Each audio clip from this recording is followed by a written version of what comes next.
राधा कृष्ण। मित्रों, कैलाश त्रिपाठी का आपको सादर नमस्कार। आज हम गोपी गीतम का 8वां श्लोक या 8वां गीत आपके सामने प्रस्तुत करने जा रहे हैं। ये अत्यंत मधुर है, इस मधुरता का आप आनंद लीजिए। इसके पश्चात हम व्याख्या करेंगे इस मधुर गीत की।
आपने ये प्यारा सा मधुर गीत सुना।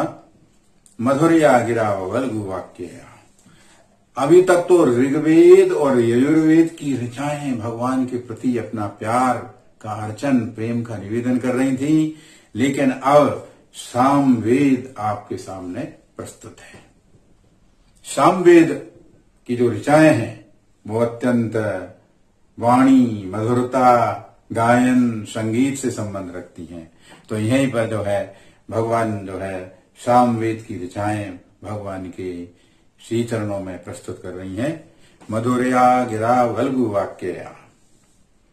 हे, यहां पर भगवान को बुध मनोज्ञा पुष्करीक्षण, भगवान को नागर, भगवान बहुत चतुर हैं, नगर में रहने वाले हैं।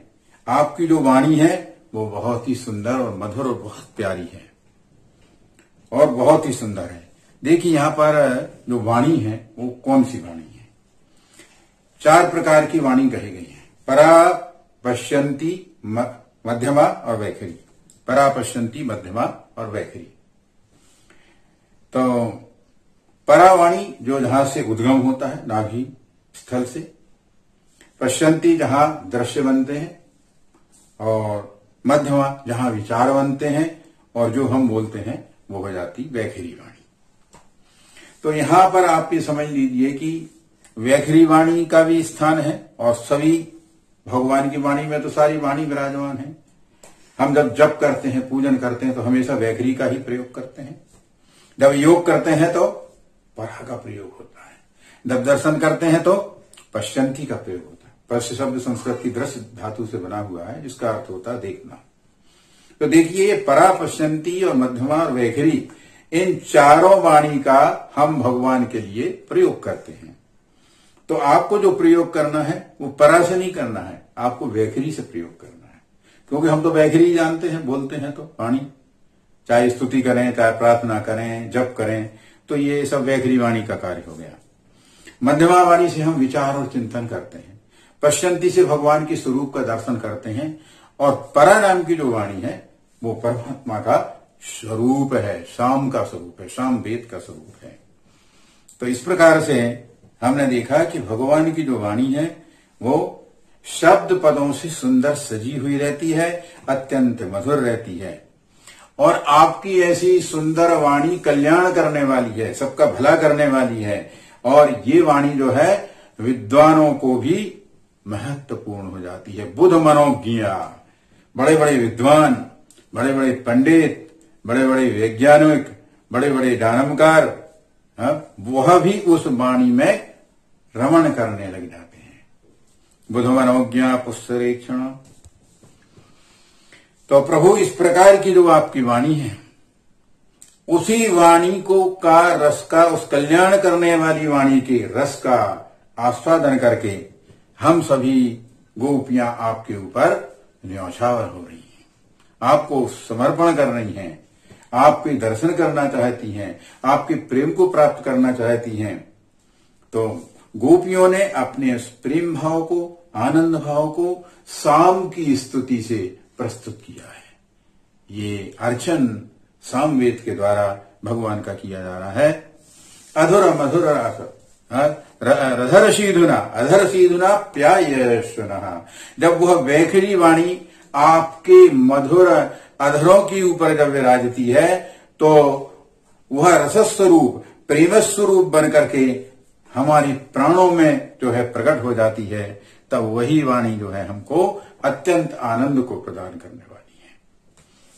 तो भगवान के अधरों से भगवान, क्योंकि वाणी का जो अंतिम स्थिति वैखरी वाणी का निकलने का है वो अधर है, तो जब वो वैखरी वाणी भगवान की निकलती है, यहां पर दूसरा भाव आप ये भी ले सकते हैं कि जब भगवान बांसुरी बजाते हैं तो उस मधुर बांसुरी से जो रस निकलता है, जो प्रेम का भाव निकलता है, जो आनंद का भाव निकलता है, उस आनंद भाव को हम प्राप्त करके और दिव्यता को प्राप्त कर लेती हैं।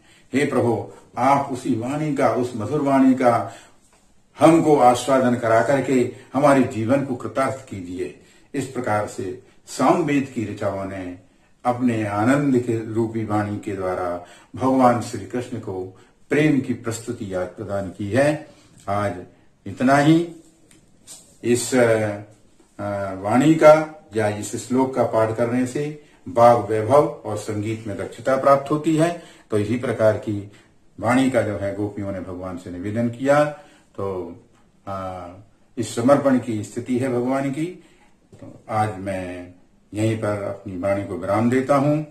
आप इसको लाइक करिए, मित्रों में शेयर करिए, कमेंट देकर के अपने विचार प्रस्तुत करिए। आगे फिर मिलेंगे। जय श्री कृष्ण।